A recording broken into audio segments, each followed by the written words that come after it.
Okay, folks, we're ready to get started. Right before we get started, we've got our panel assembled. I do have a prize announcement to make. The survey prize for the Tuesday survey is now going to be given out. We still have Wednesday survey. The cutoff for Wednesday survey is going to be soon.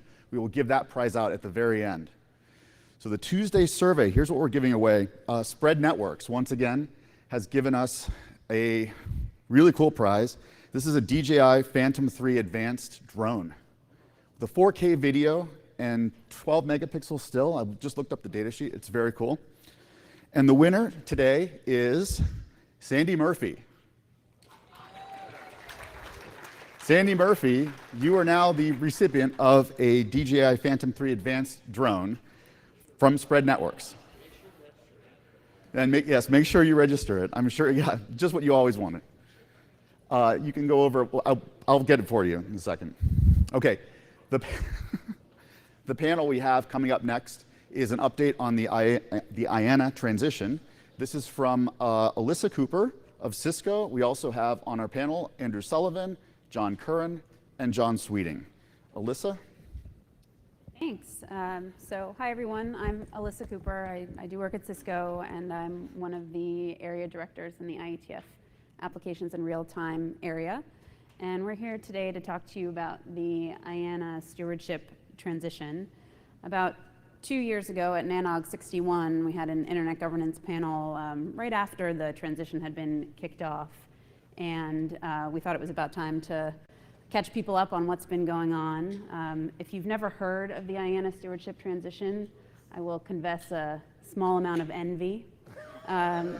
If you have heard of it, our distinguished panel here today will be providing their perspectives on what has gone on and what there is left to do. So in case you don't know them, we'll introduce our panel briefly. Right here we have John Sweeting, who's the Senior Director for Core Technologies at Time Warner Cable. He's currently serving on the NRO Number Council and was a member of the CRISP team that put together the numbers proposal for the transition. He spent 12 years on the AARON Advisory Council and 6 of those as its chair. To my left, we have John Curran, who's the president and CEO of AARON. He sits on the executive committee of the NRO, and the RRs use the NRO to coordinate on matters across the numbers registry system, including matters relating to contracting with ICANN.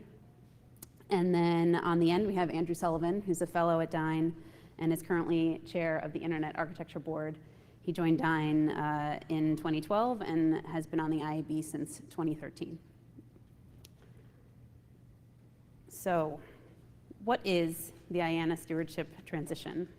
As most of you know, ICANN, the Internet Corporation for Assigned Names and Numbers, was formed in 1998 to maintain registries under contract with the US government, in particular with the National Telecommunications and Information Administration, otherwise known as NTIA. And ICANN has a department that sits within it, which is IANA, which is the IANA that many of us interact with. NTIA's role has been twofold, really. They have something of a procedural role in the administration of the authoritative root zone file, but really their role has been largely symbolic. So they hold this contract with ICANN to perform the IANA functions, but they don't have a lot of day-to-day operational activity. In March of 2014, NTIA announced that they wanted to transition out of this role. They didn't want to have this contract anymore. They wanted the community to take over the stewardship of the IANA functions. And they asked ICANN to convene a process to develop a proposal for what this transition would look like. When this NTIA contract goes away, what should be in its place, if anything. And at the beginning, NTIA established a number of criteria that need to be met as part of the transition and a couple of expectations. So they said that the transition proposal, whatever it was going to be, would need to have broad community support, that the proposal would need to support and enhance this multi-stakeholder model that involves folks from industry, from the technical community, from government, from civil society, all together in supporting the IANA functions. The proposal needs to maintain the security, stability, and resiliency of the DNS. It needs to meet the expectations and needs of the IANA customers, including the RIRs and the IETF. It needs to maintain the openness of the internet, and it must not replace the NTIA's role with a government or intergovernmental organization. So those were the criteria that they set out right at the beginning back in 2014. And the current contract that they have with ICANN is set to expire on September 30th of this year. So it's been a long process, and we're definitely, I think, more towards the end than we are towards the beginning. The way that this proposal came about is that shortly after the announcement, a group called the IANA Stewardship Transition Coordination Group, or the ICG, was formed, and I'm the chair of that group. The group includes representatives from a bunch of different communities. There's people there who work in the domain name space, in the numbering space, in the protocol parameter space, and then there's folks from business, from government, from user communities. And in September of 2014, the ICG issued a request for proposals to what we have dubbed the operational communities. So one to the RIRs, one to the IETF, one to the domain names community, where we asked them essentially to write their own transition proposal, to respond to NTIA and say, for your slice of the IANA functions, what do you propose to do in light of this transition? And so the transition proposal that exists now is just the collation of those 3 proposals that we got, one from each community. So we're going to run through each of those components. Firstly, the names. So as I said, NTIA provides some oversight over functions related to the root zone of the DNS, really an administrative check and then a larger symbolic function.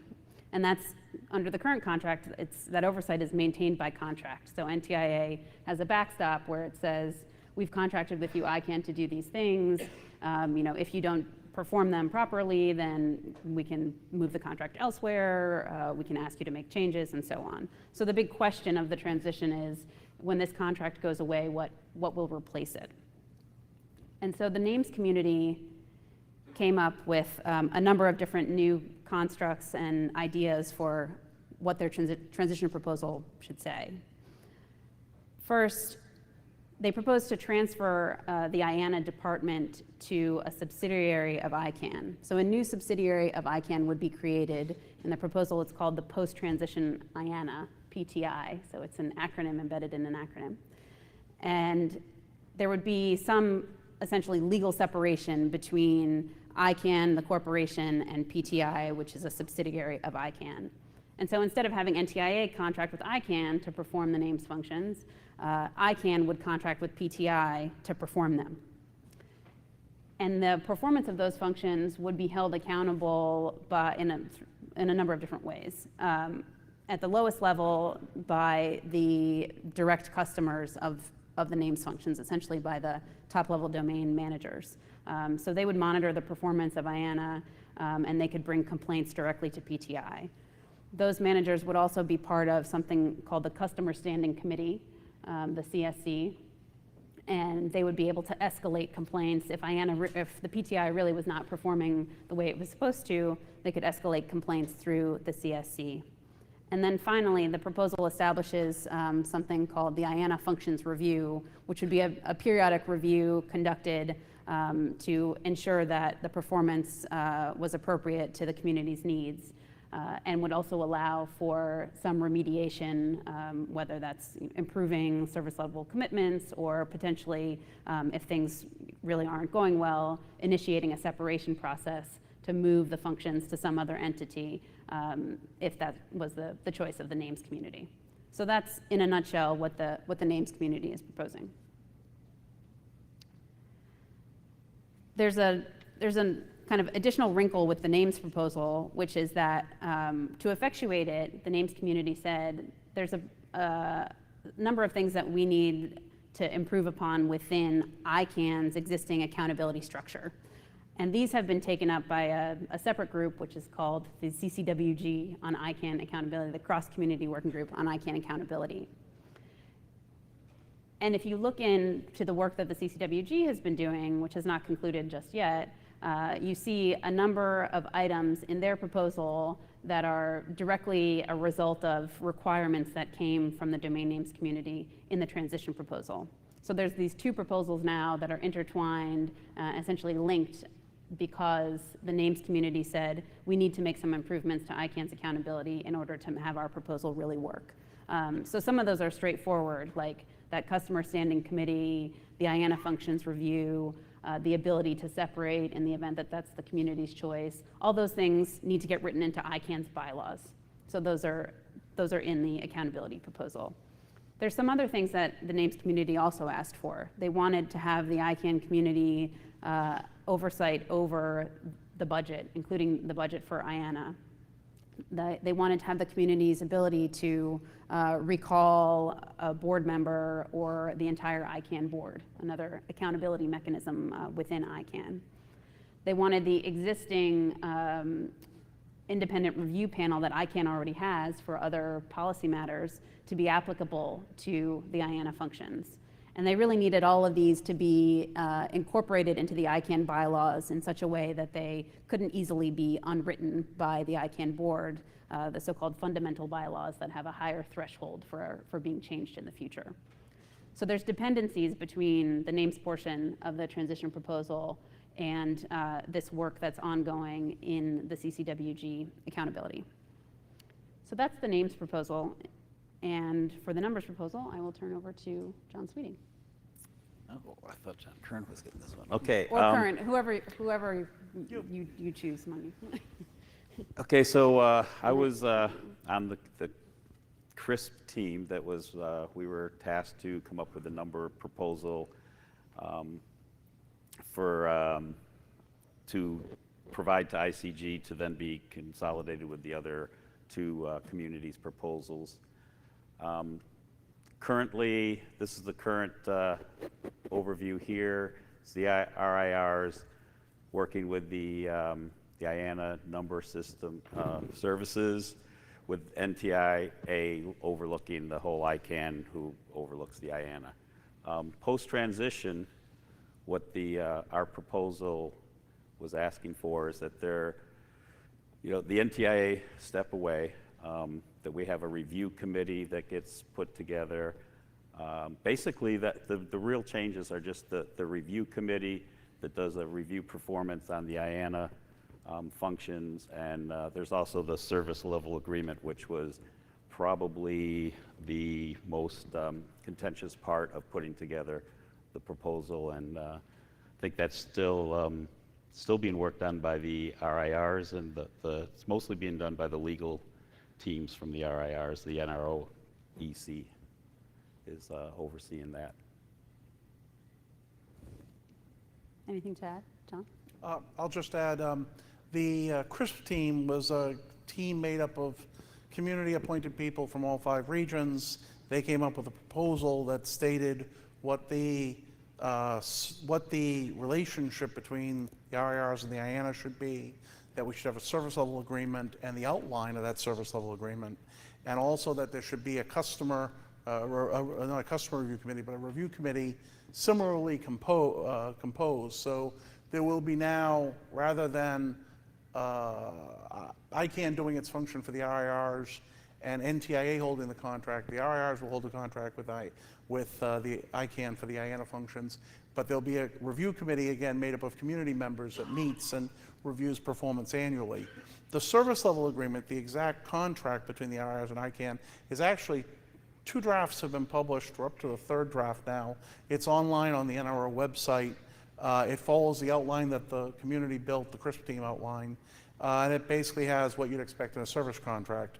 We'll send in requests, you'll process them. If you don't process them correctly, there's an escalation process.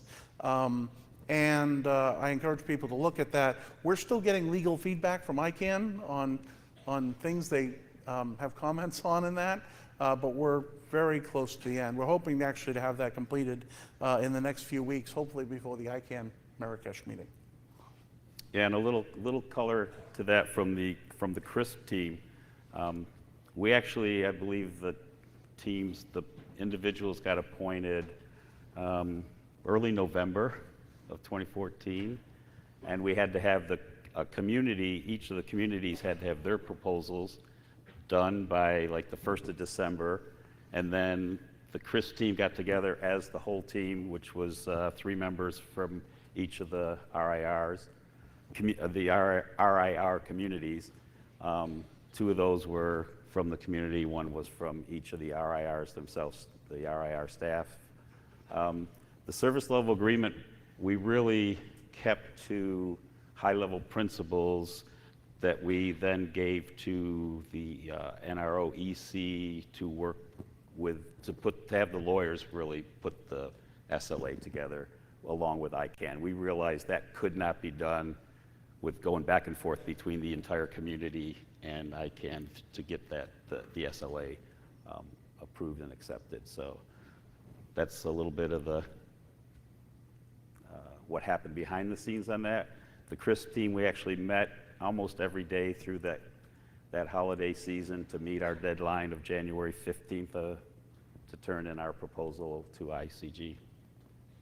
Yeah, I guess that's a good point, is that originally the NTIA contract was due to expire in 2015 and got extended a year. So the deadlines that the CRISP team and the IETF managed to meet were good on you for meeting those deadlines, but the names community has taken a little bit more time.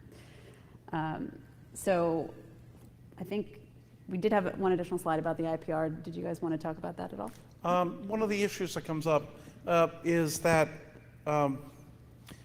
there's intellectual property involved. So there's the actual registries themselves, and there's the intellectual property surrounding the IANA domain name. And so the CRIS team proposal that the community came up and brought to the RIR leadership said this should be held in the public domain by a worthy party, a party that's going to handle it for the benefit of the whole internet. A lot of people, I guess, expected ICANN to be the one holding it, but since ICANN is sort of one of the involved parties, it was felt that we should have someone not involved, particularly, for example, if 10 years from now we had a transition to someone else maintaining these registries.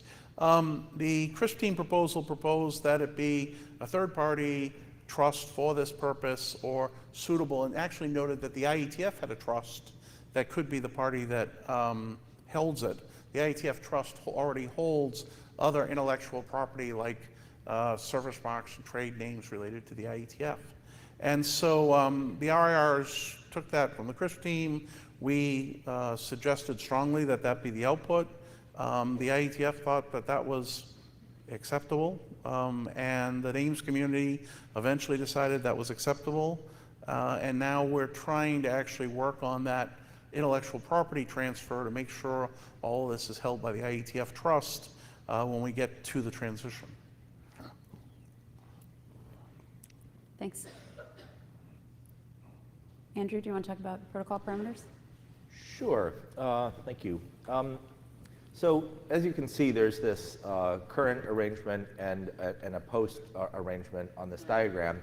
And you can see that we've got sort of two, really only one difference, right? The NTIA sort of disappears from the right-hand side.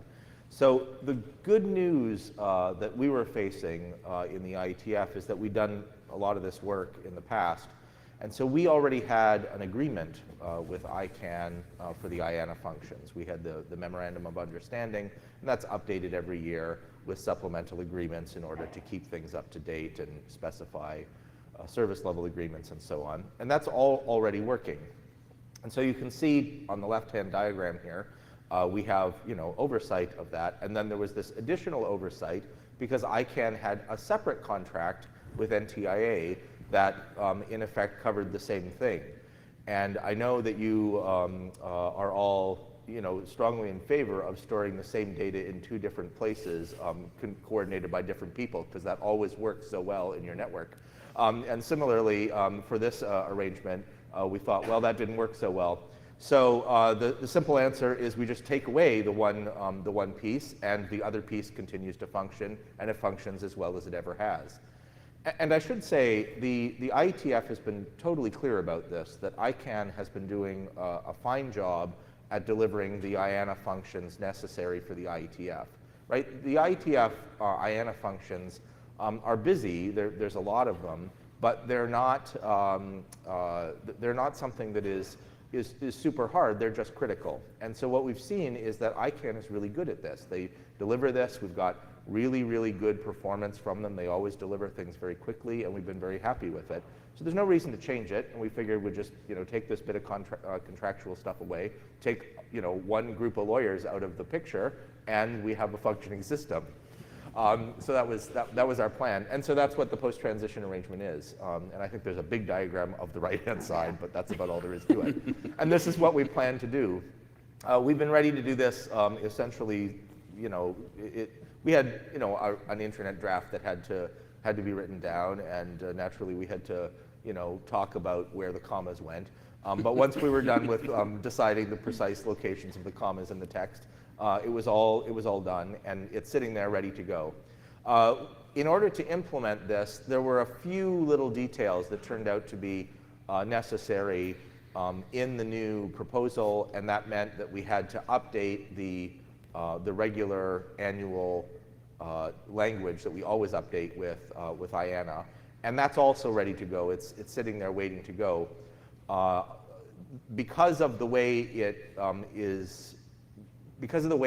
interacts with the existing contract between ICANN and the NTIA, it turns out that we can't do it, right? So this is an example of lawyers hindering the arrangement that we have.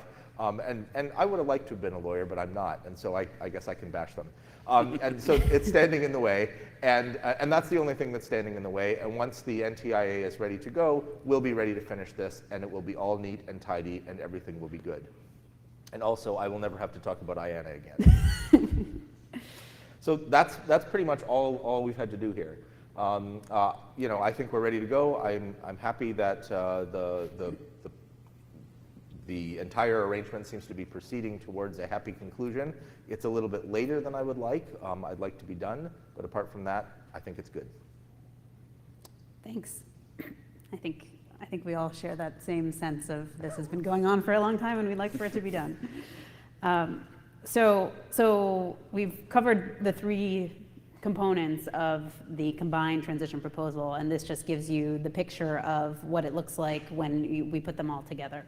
So essentially, ICANN subcontracts all of the functions to this new entity, the affiliate, its own affiliate, the PTI. And the names, performance review and escalation functions that are established in their proposal all relate to the PTI.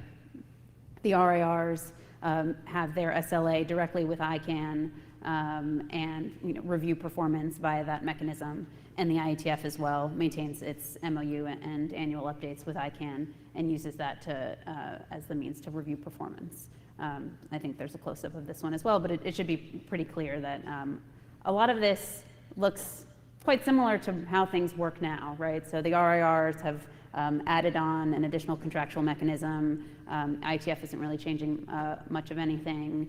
The IANA department, as it stands in terms of the staff and the operational contingencies, are all expected to not have much change at all. So it's really kind of a minimal change proposal, other than establishing this legal separation such that the names community could have their ability to execute their oversight. And that's the blow up. So in terms of what's left, there's really two tracks of work that are ongoing, the proposal and its implementation. So on the proposal side, as I said, there's still work ongoing in this cross-community working group focused on ICANN accountability. And it is looking like their proposal will be finalized in the coming weeks. It's not for certain, but it's looking closer to done. And so until that happens, the folks who worked on the transition proposal and the proposal itself are kind of just sitting in the drawer. The ICG is waiting until this other work concludes to ship the proposal off to NTIA.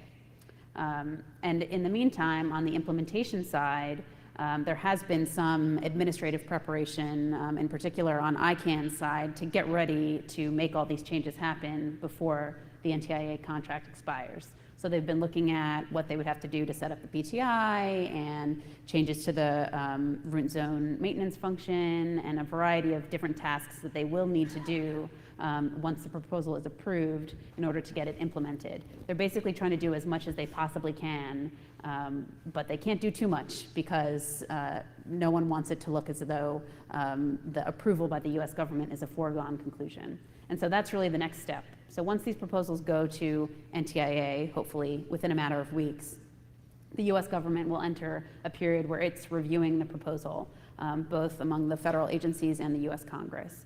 And in the end, the NTIA has to feel comfortable that the proposal meets all of those criteria that it set out at the beginning, and that it's ready to have that contract expire. And then once it gives the okay, full steam ahead on the implementation, getting the PTI set up, getting the contracts signed and executed, the SLAs, all of those steps hopefully will only take a very short number of months in order to get it all done before the contract expires. So that's what's left in terms of the process. So we would be more than delighted to take anybody's questions, so feel free to come up to the mics.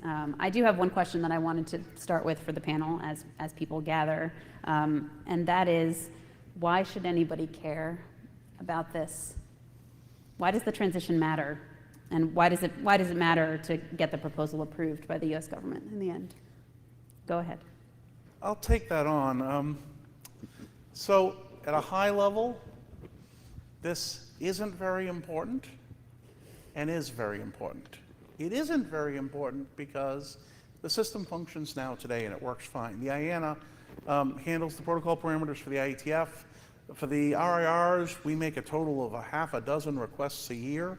When an RIR needs a new big AS block or V6 block, there's not many requests between the RIRs and the IANA, and handles the numerous updates to the name community, and it works. And it works because the US government, through NTIA, has been the contracting party, nominally, for all of this for decades. And you can say, if it works, why change it?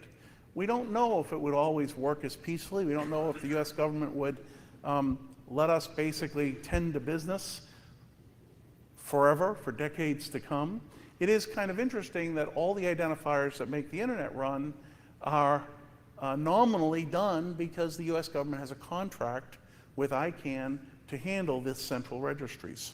So from that perspective, we don't really have to change anything, but if it's a global internet, it might be good if instead each of the set of identifiers, the names, the protocols, and the numbers, were being done by ICANN, the same party, still doing the same work, but being done because each of the affected communities asked ICANN to do it on their behalf. That's the transition that we're doing. It shouldn't change much. It's not changing the job. It's just changing who's asking ICANN to do the job. So I agree with all of that, but there is another thing here, and that is that the way that the internet has been successful and has grown has mostly been because of people consenting to things, right? You interoperate with people, you exchange packets with people, you peer, you accept the root zone that is the IANA root zone, you use IETF protocols because they work for you. And there is this picture that some people have that the way the internet works is because the US government says so. And we all know, because we're all operators, we all know that actually that isn't true. If you don't like the way something works on the internet, don't do that.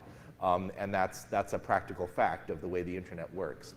But people who maybe, there was a nice comment yesterday in the panel with Dave Clark where he said, there are these opportunities for government people who don't really understand the way the thing works to misunderstand something.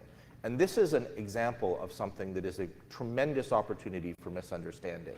The idea is that because there's some government backing up this IANA contract, that's the reason that it works. Whereas, of course, the reason that it works is because everybody's using it. And people could just stop using it tomorrow, and that would also be the internet. It would just be a really different internet. And so I think that what this is really is an opportunity for the internet to show that it's grown up actually working according to the principles that it was founded on, of voluntary interoperation among these various kinds of networks.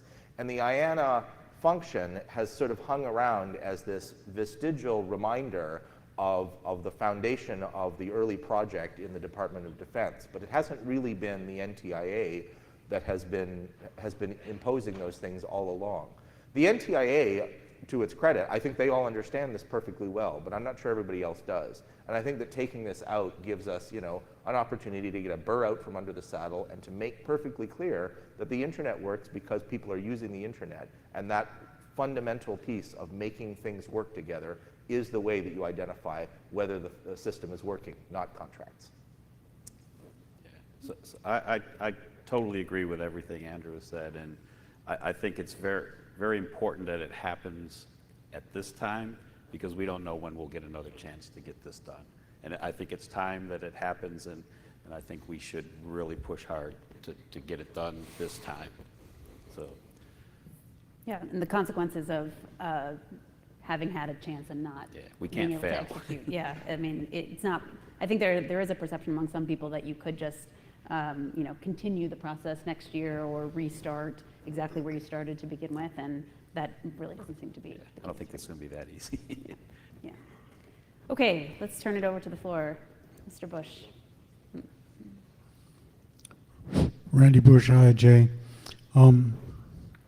Just in case you wonder, John, it doesn't always work. It took me over a year to add a quad A record to a name server. And the problem wasn't in Marina del Rey, it was on the other side of the country. The US government control of the internet has got to change. I think you guys should work on, and girls, pardon me, should work on getting the IANA the heck out of the United States. But I have one question on slide 8, please. I should have said slide 8 first so you could backspace while oh, no, you're quick. Okay, so there's a service level agreement and you review performance, and then there's advice. So you're going to give advice to the organization, which is notorious for ignoring advice. ICANN. Stonewalling, pretending it doesn't happen, throwing lawyers at it. Is there any hope you can fix that? So let me respond. The Christine proposal said, RIRs, you should contract with ICANN to do the same thing it's been doing, administer the number of registries. And you should have a service level agreement with ICANN. And when that service level agreement comes up, you should review ICANN. The RIR should review ICANN and see how they're doing. But we, the user community, the RIR people the folks in the numbers community who participated in the CRISP team said they want a review committee, so it won't just be the RIR executives and staff reviewing ICANN's performance. We will have people from each of the regions, just like we do policy, on a review committee. But that is ultimately a contract that the RIRs have with ICANN, and if we don't like performance, we can leave and end that contract. That contract's a 5-year contract, which allows exit for performance or exit with 6 months notice of non-renewal. So the advice is voice of the user to the RIRs. It's not advice to ICANN. The contract is held by the RIRs collectively with ICANN, and it's renewed because ICANN does a good job. Is Does that help? is it analogously I'm sorry? is it analogous in the DNS space and the So IETF space? I would let the IETF That was a speak to binary theirs. question. I would let the IETF speak to theirs. Regarding the namespace, I guess, the names community didn't define itself distinct from ICANN. It actually, rather than pulling itself out of ICANN and said, we're contracting with ICANN, it said, ICANN represents us, and we want to pull the IANA out of ICANN, and this is how we ended up with the post-transition IANA. So it's a little more complicated on the name side. That's also why the names community listed a list of powers that showed up that they needed on ICANN's governance. because they see ICANN, these accountability powers, they see ICANN as their representative structure contracting for IANA services. Yes. Alyssa, can we bet on this? Bet on it? We could have like a plenary size bet. We should. You know what I'm The asking. names community proposal is Not interesting, John. rich and chewy. Not you, John. I don't need more words. I need a binary answer. Is this a path that we, the operational community, should feel comfortable with? Absolutely, in terms of what's specified in the proposal. Yeah, this proposal I think is pretty rock solid. Thank like you. I said, yeah. Whether it gets, I thought you were betting on whether I it gets understand. done. I'm not I've going to met- bet on whether it gets done. I've met the Army in Marina Del Rey. Go ahead. Kevin Bloomberg, The Wire, NAC. So I've seen a number of these slides over the course of the last couple of years, and it feels like a sugar high, low sort of situation. And right now, we've gone from the sugar low 12 months ago to probably closer to the sugar high of getting this done or having something that people feel comfortable with. In an elevator pitch, what's still wrong, or where are you concerned? I think that's the hardest thing from my perspective, is saying everybody knows this is a good thing, or everybody thinks this is a good thing. There's hundreds of pages of things to go through. I would never want to be on one of the mailing lists that you're all on. How can we explain to the community just a point in time right now, this is where we feel that there's a problem, or this is where we feel that will be successful? I guess similar to what Randy was saying, the binary, I'm asking for a little more nuance of the binary, which is, where do you consider the problems to be?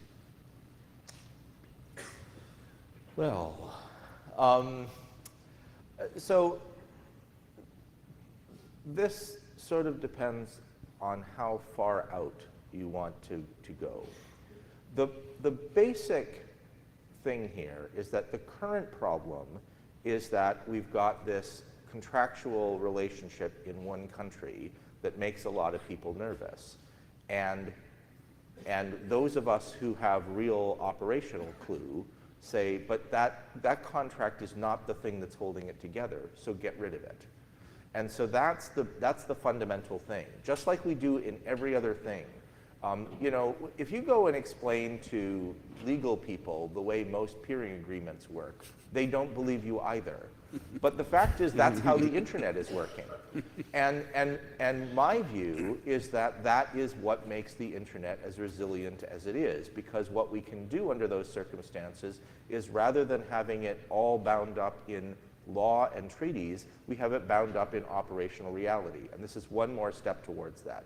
So the high-level piece of why is this important, why should you care about it, is if you think the internet functions better when people who have real stake in the game of making it work are the ones who make it work, then this is a way to do that. And that's the reason to do it. Now, if what you're asking is, could this go pear-shaped in various ways? Well, sure, right? There's still a lot of details to work out. There are, you know, implementation pieces that have to happen, and we all know that when you're, you know, actually deploying your plan in any network, you know, things can go wrong too. But, you know, there are things that can go wrong, and what you do is respond to those things. And if you've got a solid plan, you can react and you can do it. We do have the unfortunate problem that we have a deadline corresponding to a contract expiry with the US government in a US election year. And since I currently live in New Hampshire, I may be a little bit more sensitive to those kinds of problems than some. But that's just you know, a reality, and we've all coped with those kinds of problems, you know, when deploying anything or making anything happen. And so I feel like we're in a position to make this work, and what we really need to do is get behind it. And when somebody comes along and says, "Oh, but," you know, the answer is, yeah, but the internet's working, so would you please get out of the way and let us get on with the job? And I think that's the key thing that we have to do. Let the people who are actually making the internet work make it work the way it has worked all along. So you always want to have a problem statement before you solve a problem. If we have to create a problem statement, it's very hard because ICANN's actually done a pretty good job of managing all of this. And NTIA has done a very good job of telling ICANN, manage this, and then not doing anything. NTIA has not, even though it's nominally the contractor, has not meaningfully interfered with the operation of any of this. It's basically had a string and said, do this because we're telling you. It's never had to use that mechanism. So you could say it works very well, and it should continue for centuries this way. It would be fine. However, the absence of a problem doesn't mean the risk of a problem does not exist. We do not know whether or not at some point the US government might do something different in how it's administering the current arrangement. It might decide that there's a national imperative for it to do something in its oversight of these registries. That hasn't happened, so we haven't seen what the fallout of that would be, but I'm willing to guess it would be suboptimal in oh so many ways. One way to prevent that is to have the communities affected by each of these, the names, the numbers, and the protocols, be the party asking for them to be administered. Is that a better mechanism? We're talking about protective mechanisms. We currently have the US government and NTIA as a protective mechanism. Do you want a different protective mechanism? Trying to judge the effectiveness when you've never actually pulled the pin and fired either fire extinguisher is very difficult. But that's the concept here, is that we do have a concern that one government has a unique role and that we can't predict that that would work for longevity of decades or centuries. Thank you.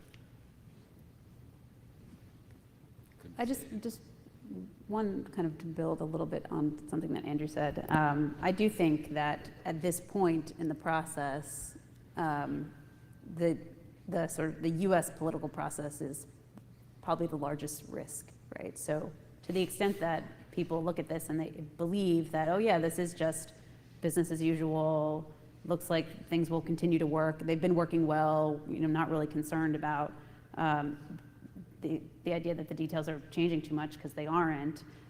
It's really important to send that message every place that you can, right? To say, I support this, this is good, it should be approved. And that might seem completely obvious, or it might seem like, oh, what can I do to change things? But to the extent that this ever comes up in any conversation that you have, and you think this thing is good and should go, please tell the person that you're talking to that this thing is good and it should go. Because that is going to be a controversial message as the US political process goes forward. And in particular, the one aspect that seems to be the lightning rod is relates to one of those NTIA criteria, which is, can this, people think that people in the political process think that the community is sort of a synonym for foreign governments are going to take this over, right? And if you know anything about the way that the RIRs work or the IATF works, and ICANN is, this set of improvements is very much in that same vein, think about how hard it would be for the IATF to get captured by one foreign government, or for the NRO to get captured by a foreign government, captured to the extent that it's actually being controlled by a single government, or any government, forget about foreign, not foreign, right? It's pretty hard to imagine any conceivable way that that could happen, because the way that we work is very open and transparent, and whoever people make decisions in a distributed fashion. There's all these different reasons why. And so that is kind of a bedrock of this proposal, that it has a multiplicity of ways in which it prevents capture by any single interest. And to the extent that that is the thing that is worrisome from a political perspective, you guys know that that's not really a risk here. And so that's another good reason to support this proposal going forward, I think. Yeah. There is one thing that I will mention following up on that, and something that Randy asked earlier. One of the things about ICANN as compared to some of the other organizations is that I think many of us in this room who are maybe more on the operational side of things, we have a little maybe bit of discomfort in the more commercially driven and contractually driven environment that some of ICANN works by. But it's still a legitimate and vibrant community of people who want things to work well and want it to work just because it works. And most of the proposals for the accountability in ICANN, I have to say, the ones that are really critical, are there to make sure that that has to continue to be true. So the big accountability changes, for instance, allow the ICANN community to remove board members or remove the entire board. So the board no longer has the ability just to force something to happen. There's a number of pieces there that are there to make sure that no one community can force things on everybody else. So it requires a sort of mechanism to prevent those kinds of things. And it allows the community to look pretty hard at budgetary decisions that the board makes, and also to prevent the board from unilaterally making changes to the bylaws that actually provide for all of this. So it really is designed to ensure the kind of accountability that I think, you know, in other parts of the internet community, we're more comfortable with slightly more informal mechanisms of doing that instead of corporate bylaws. But you know, each of us does it in various ways. The RIRs still have corporate bylaws, but of course have these community processes. And I think what ICANN is doing is embracing that a little bit more tightly and sort of trying to internalize this idea that the community really needs to engage with these decisions. So I think that that's only a good thing. It's healthy for the internet. It puts the accountability where it should be. Absolutely. They're going to be, ICANN now has to be accountable to the internet community, not to NTIA. Even though it has been working, like you said, that could change in a blink of an eye. Randy? Randy Bush, IJ. Excuse me if I shout, but I've been told I'm mumbling. I like what you said, Andrew, and if there's a lot of people in this room that would do something if you need it. When you're finished with this ICANN monster, could you focus on Aaron? Actually, can I respond to that? Of course. So Randy brings up a great point, and I'm going to highlight this. So NTIA has been out there. If the RIRs were to go off the rail, you'd had NTIA that you could pick up the phone and call. This changes that. The IETF, in theory, I don't know how you'd know if the IETF were rogue or what the signs of that would be. There are rails? It might be rogue We heard right Alyssa's- now. I mean, how would you know? So, We heard her speech. It's off the rails. right. So the point is, though, that it's very important that this does change the mechanisms that you have, the people you have to go to. And so I don't think a lot of people have gone to NTIA and said, I have a problem with the RIRs, I have a problem with Aaron. I don't think a lot of people have gone and said, I have a problem with the IETF or a problem with ICANN, but it has happened. And so one of the things that's very important to think about here is that we're giving this to the community. These structures, the IETF, the RIRs, and ICANN, you actually have to get involved in. I'm really sorry, because any one of these organizations can become self-captured if you don't get actively involved and stay involved. And the possibility of that happening goes up when you've taken the government out of the equation. Randy said it well. You need to be vigilant about the organizations, because there is nothing above them post-transition. You're speaking as the CEO of an organization where the governance committee is composed of members of the board, where the membership is the quote membership, bottom up, blah, blah, when last reported was 17% of the address holders. Right? And some of us have tried to affect this. But I don't think we need to go down the Aaron path. I think most of us have the pain. But I think the lessons learned in dealing with ICANN,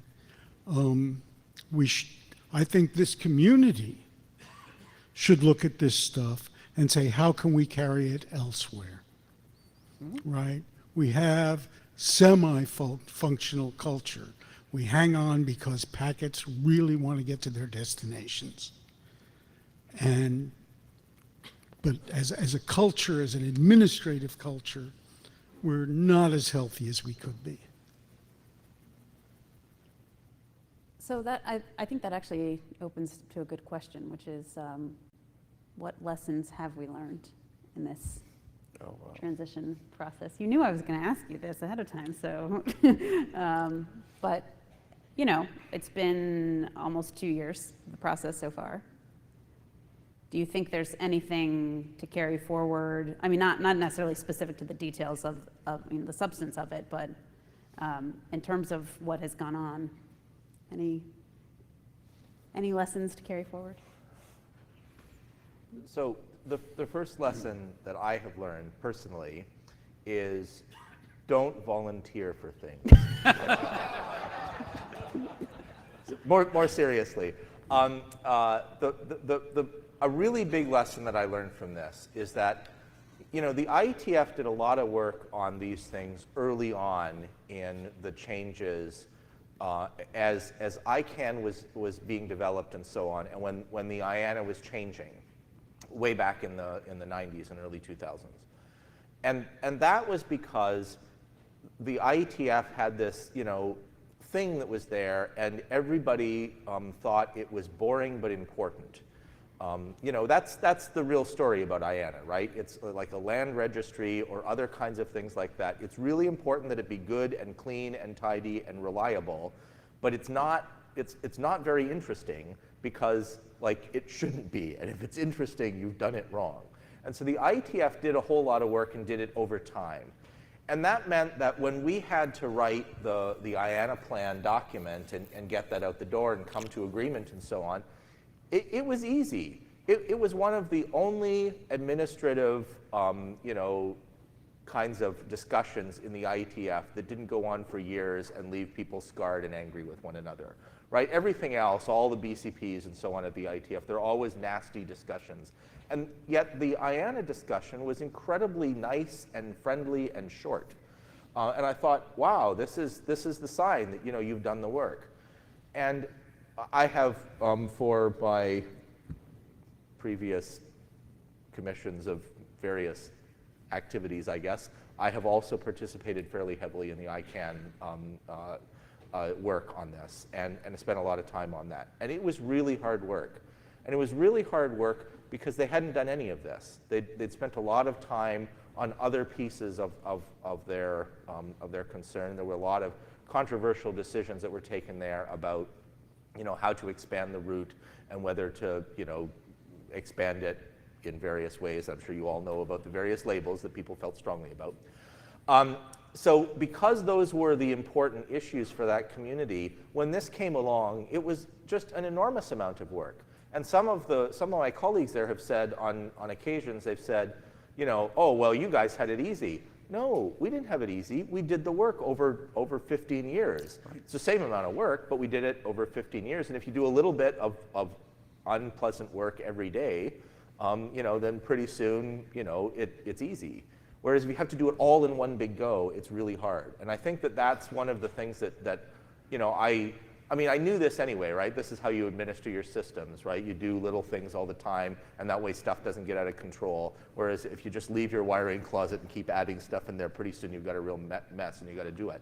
And the same thing is true, it turns out, about administrative things, which are even less interesting to do than rewiring your closet.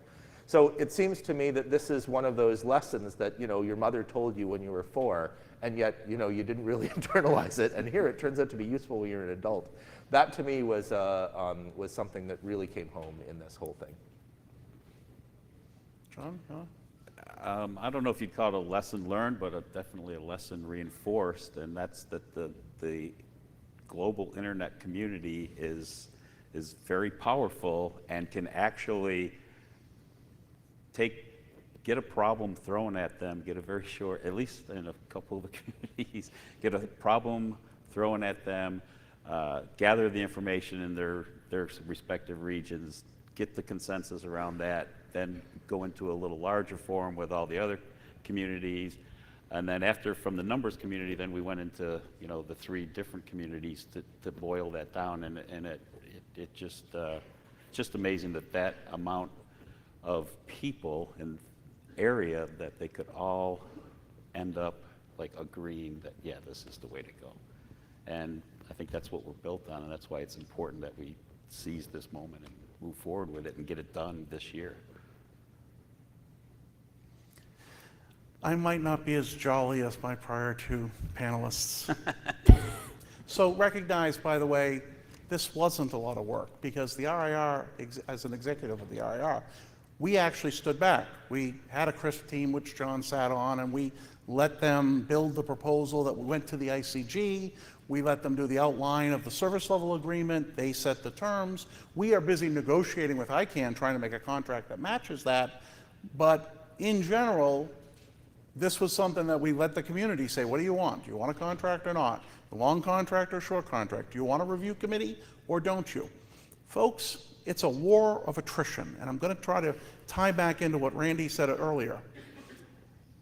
The views that got represented were the people who realized that if they spoke and stayed with it and attended the calls and got involved and stayed involved, even though this is not particularly exciting work, it's kind of like eating your veggies.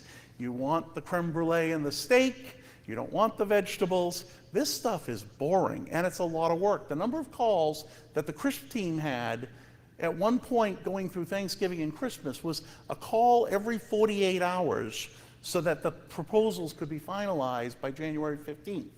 It's an enormous amount of work. Okay. You have to get involved. You don't necessarily have to get involved in this, but you need to get involved in these governance and administrative functions. You need to get involved in these projects. You need to be active, because the voices that get heard are the ones that are willing to win the war of attrition. And by the way, after they've spent 5 years doing this, they may not be a network operator anymore. So they may have no idea what you guys do for a living. So you have to get involved, okay?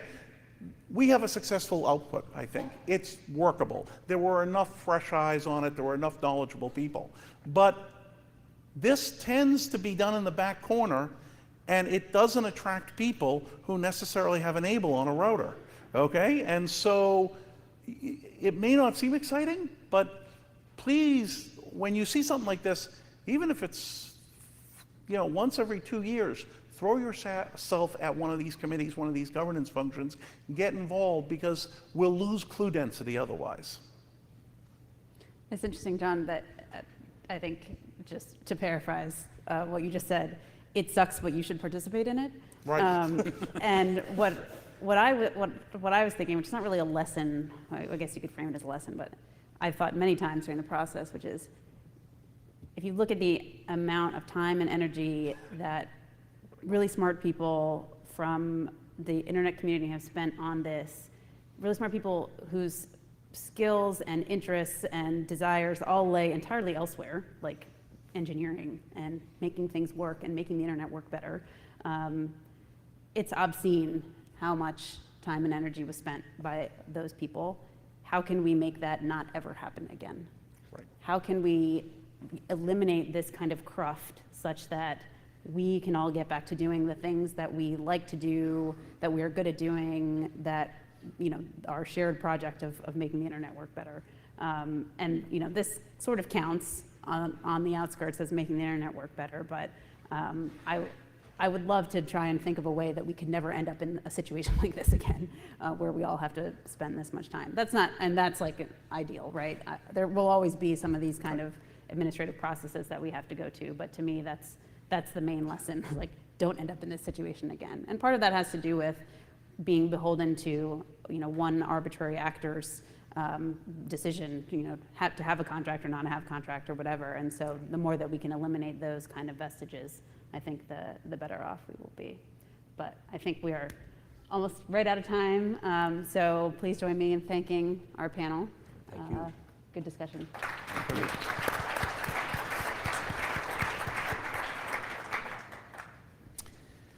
Okay, folks, we're going to shift gears and move into lightning talks. Our panel is free to go, And by the way, I do want to say the award for best footwear goes to Andrew Sullivan. So we're going to have our first lightning talk come on up. Carl, where are you, Carl? You do not get a drone, you get to give a lightning talk. Carl Brumand. He's going to be talking about, does peering make Anycast better? There he is.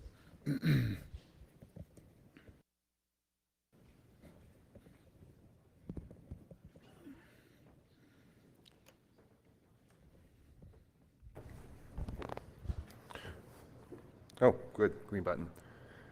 Hi, I'm Carl, back up here again. Network engineer over at Dyn. You know us, DNS people, internet measurement, performance stuff. Okay, enough about that.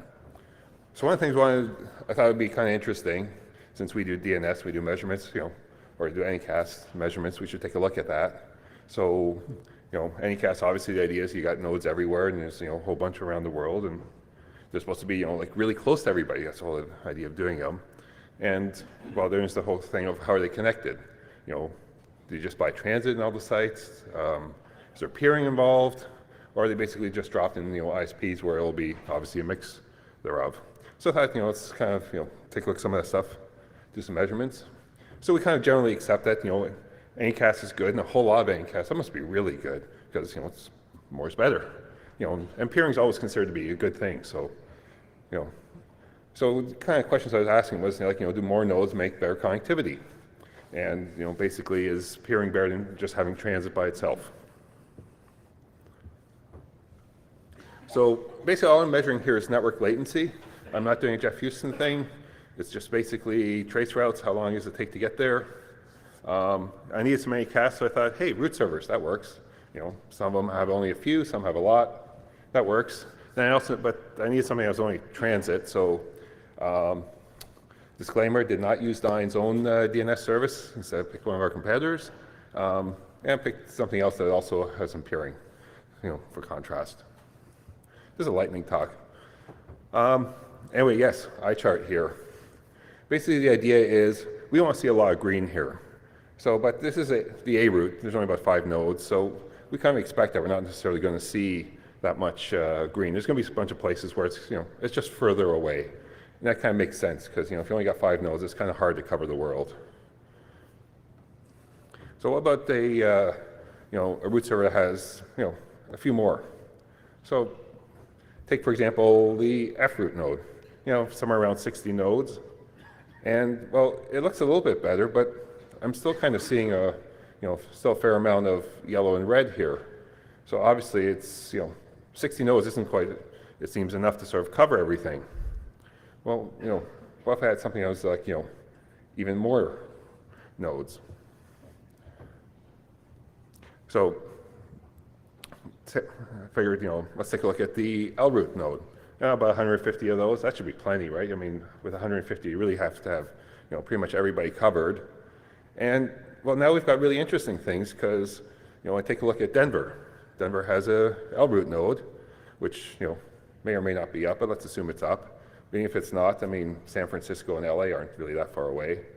But Denver is actually really crappy. Why is Denver crappy? Well, it's kind of crappy because it's going all the way over to England. So it's completely avoiding everything in the US. And there's other ones I kind of looked at in this. Japan really likes to go to either Sydney, Australia, or to Washington, D.C. One thing I should say is each of these dots represents a measurement point. So it's basically going and taking a look and seeing, how far is it from each of these points to a various L-root node, and draws the appropriate color for that dot. And kind of like, well, how is this possible? So I threw a little visual, because it's just too hard to put the text output of a trace route. And again, we can kind of see the whole, Denver running across the ocean. Like I say, you've got other stuff. So one of the interesting things we've got here is that when you connect to various networks, those networks may decide to carry you quite a long ways because, well, it's peering. And of course, I would want to carry across peering. I want to carry it across my own network instead of just dropping it off to transit. It's not geographically closer, it's economically closer. So this is kind of one of the interesting things here is that even with 150 nodes, you may or may not get great performance. So I kind of look at this and kind of go like peering, meh. So I thought, well, let's take a look at something that doesn't involve peering. So take a look at this one. This IP is in it's an Anycast DNS service. It's not us, it's one of our competitors. They've got about 20 nodes, and they're actually not doing too bad. For 20 nodes, there's actually a whole lot of green, and it's actually not really that bad. So it's kind of, oh, clearly the answer is, just use transit. But of course, transit costs money, and so on. But it's somewhat interesting that having a lot of nodes and having a lot of peering doesn't necessarily equal having a better experience for end customers. And I thought, I really should kind of contrast that with something else. So, who else but Google? And of course, Google uses a combination of peering and transit. And they actually seem to be doing a really good job of it. So they're clearly doing a lot of traffic engineering on this to manage things. As an aside, we had some of our services, we were dropping in remote nodes, and we had some interesting things about half the world decided that Toronto, Canada was really the best place to go. Singapore, no, don't go locally, let's go back to Toronto. And a lot of that was because of one of the ISPs we were in decided that peering with certain global ISPs is a good thing, and of course the global ISPs will just like to carry it across their backbone regardless of halfway around the world or halfway across the city. So in this particular case, it's kind of shows peering can not necessarily be a bad thing. So again, what this is taking from this, and yes, this is a lightning talk. I'm doing this in like 5 minutes. This is not in-depth, deep analysis. So yes, you can poke lots of holes in this. But what I'm seeing here is that just having a lot of nodes isn't necessarily better. As we kind of saw with the L route, it wasn't actually necessarily that much better than some of the other ones that had a lot less nodes. Peering, can be kind of okay. Sometimes it works out really well. But basically, as we also discovered, you have to do a whole lot of traffic engineering whack-a-mole. I wanted to use those examples. Unfortunately, we all cleaned them up, so they no longer suck, which is good for us and then makes a bad presentation then. Peering can also be really good. You just have to kind of put the time and effort into kind of playing the whack-a-mole game and going through and keep measuring, kind of seeing where traffic is and figuring out the right communities and so on. It's a very much mileage may vary. This is something that's kind of, like I said, was sort of thrown together. Certainly it's something that we could do a much longer talk on if there would be any interest in the community on this. So that's about all I have. Thank you.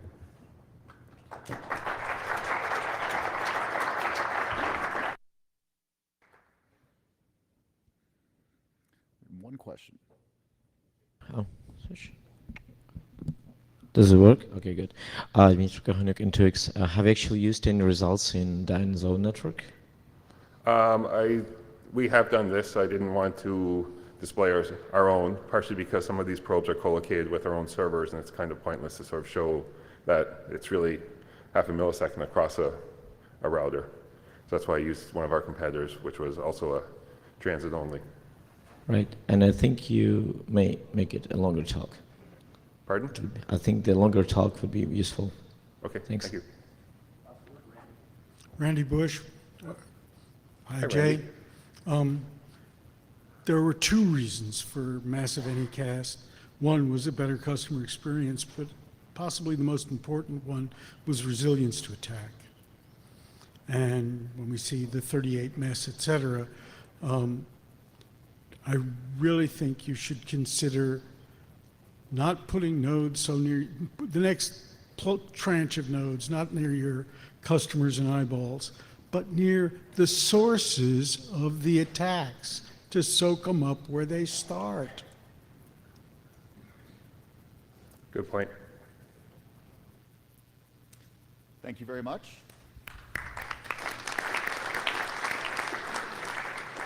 Next up, we have Danilo asking the question, where are the Anycasters? Let's kind of see a theme emerging here. Hi, everyone. On the last year, I've been studying Anycast, and we've done a study about Anycast. Here, I'm presenting you where are the Anycasters.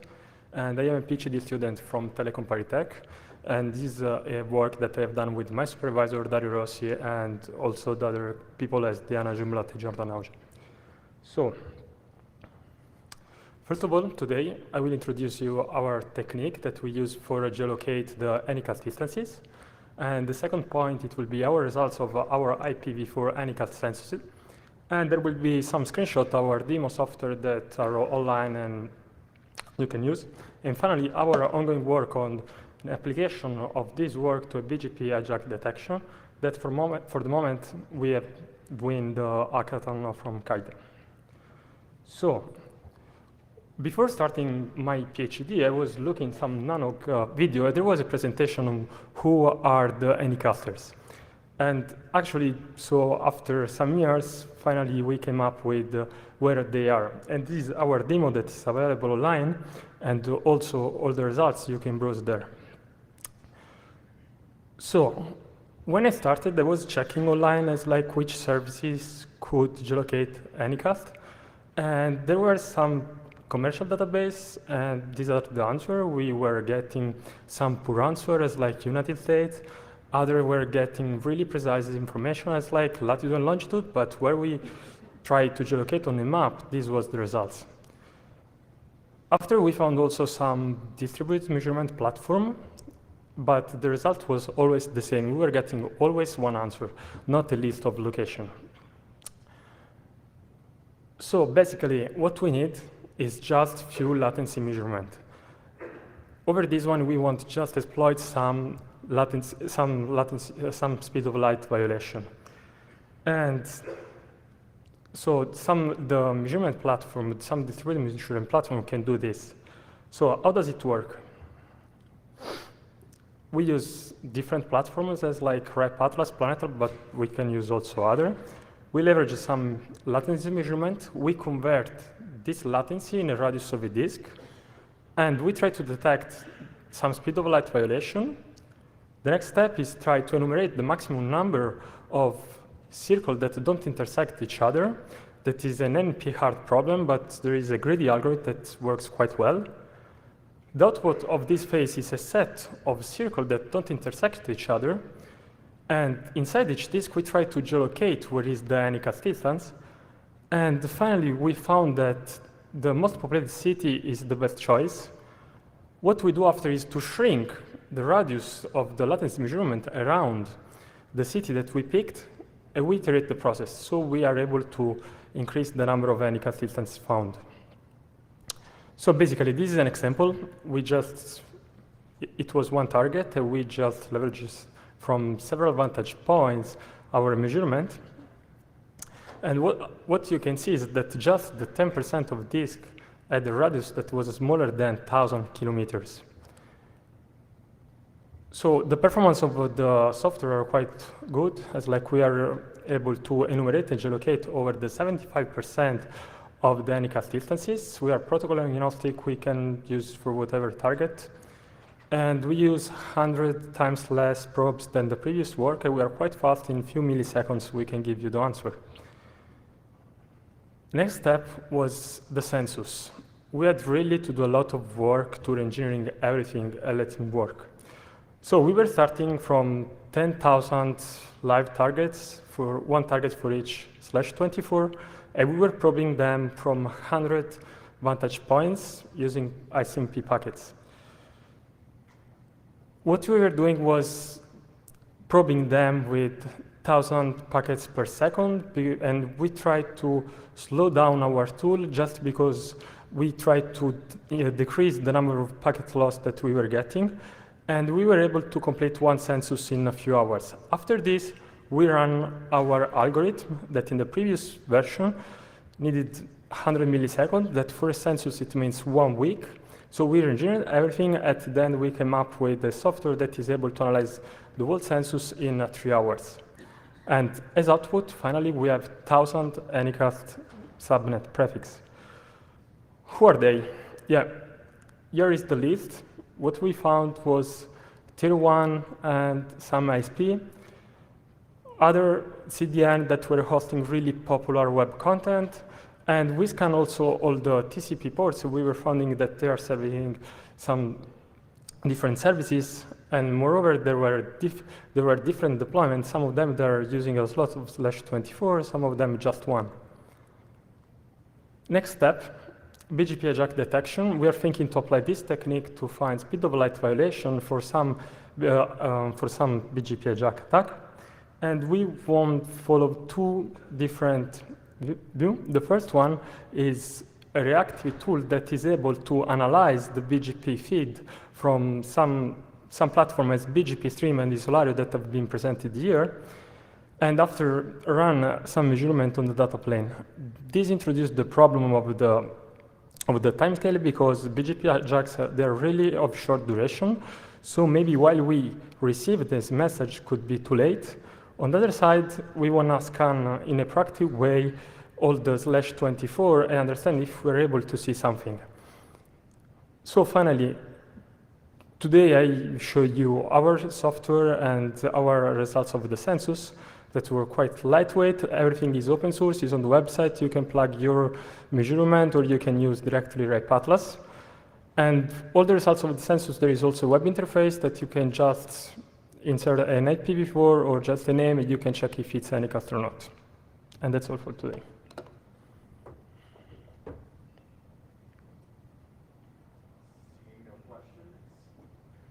Thank you.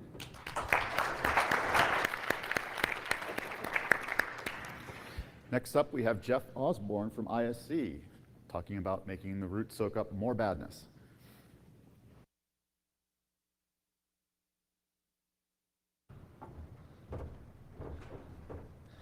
I've got 3 minutes until lunch. Somebody time me. Let's see if I can do this. This is really going to be quick. This is generally a lightning talk. I don't have slides. I have a few minutes of something I wanted to ask about, and I didn't pay Randy Bush a penny, and he totally set me up. We're trying to expand the F-root in ways that it gets out there and sucks up more of the badness. So I'm Jeff Osborne. I'm the president of IFC. We're known for developing bind and open source DHCP, but we also operate one of the 13 root servers, the F-root.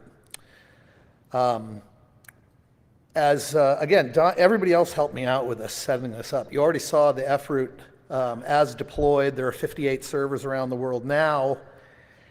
And we've wondered why it wouldn't make more sense, given changes in technology and how cheap everything's getting, to go with hundreds or possibly in the low thousands. There are a total of about less than 600 root servers in the world, and the delays getting to them are something worth looking at, but Randy brings up the much more interesting point. This is Anycast. We can really stop a lot of bad attacks out where they are if we push the servers out to the edges. To get all Sesame Street on you, let me do a little 60-second bit. All internet traffic's routed to its destination by the routing infrastructure. Anycast routing lets there be more than one destination for this. So the attack traffic's going side by side unless there's a topologically closer node, and then that's basically absorbing the attack. This is a 10-minute thing. I'm trying to do it in 3 minutes because somebody's genuinely timing me. Anyway, the short answer is we're really looking to get tremendously more nodes out there, and it takes a little bit of routing magic. You can't just drop a root instance in your house without some magic going on. We're looking for partners who are interested, who are deployed internationally. We think it's of value for most ISPs or CCTLDs to have a root instance to sort of keep the trouble in their neighborhood rather than having time to assemble into a critical mass and harm things at the end of a longer attack vector. So I'm not sure whether we're going to use a bunch of cheap little platforms. We've thought about things like using 1,000 minnow boards. We've thought about using containers. There are different ways to do this. We're still in the wouldn't it be better to do a lot more phase, but this spring we're trying to find partners, people interested, and input from all of the smart folks in the room. Anybody time me? Did I beat 3 minutes? I hate standing between a crowd and lunch. Thank you very much for your time. If you're interested, we are, my one slide, is this gonna work? Oh man, come on. f-root at isc.org, and we'd be interested in your input. Button. There it is at the bottom, f-root at isc.org. Thank you very much. Time for one question, if anyone has a question. Okay. Oh, wait, Jared. Hi, Jared Mauch from NTT. So in the past, I'd had a number of conversations with Jim Martin, who I think runs FRoot for you guys, about asking him if there were things that we could do to help facilitate with FRoot. And so this seems to maybe be a direct follow-on to, maybe some of those inquiries I had to him in the past. So is he still the best person to be talking to, or is there somebody else who I should be talking to over there? If you send it to f-root@isc.org, you're in a red shirt, so I'll have an easy time finding you when I climb down from here. We'll have Yeah, that it talk. matches my hair. All right, There you thanks. go. Thank you. All right, thanks, Jeff.